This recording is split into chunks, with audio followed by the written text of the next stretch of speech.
توانائی کے شعبے میں بڑی اصلاحات، گھریلو اور صنعتی صارفین کو ریلیف دینے کا فیصلہ، بجلی بلوں کی ادائیگی میں آسانی کے لیے ڈیجیٹل سہولیات کو فروغ دیا جائے۔ وزیراعظم نے توانائی بحران سے متعلق اجلاس کی سربراہی کرتے ہوئے ہدایت کی کہ بجلی کے صنعتی اور گھریلو صارفین کے لیے سہولیات پیدا کرنے کے لیے اقدامات کیے جائیں۔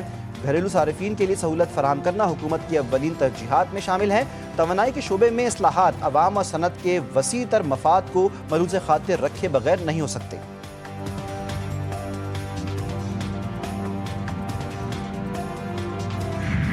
حکومت کا لوڈ مینجمنٹ ختم کرنے کا اعلان، محض زبانی دعویٰ۔ ملک کے مختلف شہروں میں بجلی کی بدترین لوڈ شیڈنگ جاری۔ کراچی میں دن اور رات کے اوقات میں 12 سے 15 گھنٹے کی اعلانیہ اور غیر اعلانیہ لوڈ شیڈنگ جاری ہے۔ Malir, Orangi, New Karachi, Lines Area, Keamari, Landhi, Manzoor Colony, Korangi, Liaquatabad, Baldia, Metroville, Garden, Pak Colony سمیت دیگر کئی علاقوں میں بجلی کی آنکھ مچولی جاری۔ عوام نے وفاقی وزیر توانائی کا بجلی کی لوڈ شیڈنگ ختم کرنے کا دعویٰ مسترد کر دیا۔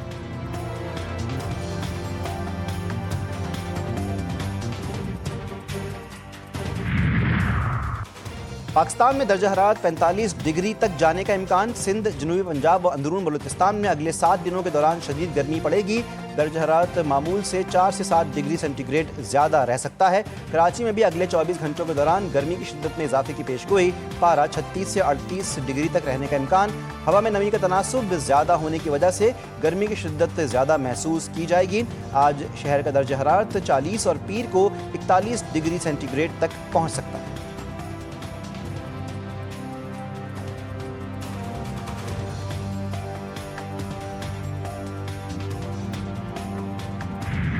ایرانی والی بال ٹیم کا امریکہ اور صہیونی جارحیت کے نتیجے میں شہید مناب اسکول کے بچوں کو خراج عقیدت۔ جنگ کے پہلے روز اسکول پر حملے میں شہید بچوں کی تصاویر والی بال کورٹ کی کرسیوں پر لگائی گئیں۔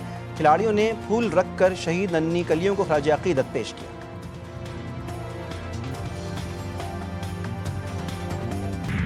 اور وزیر آباد کی انوکھی بارات، دولہا ٹریکٹر پر دلہن لینے پہنچ گیا۔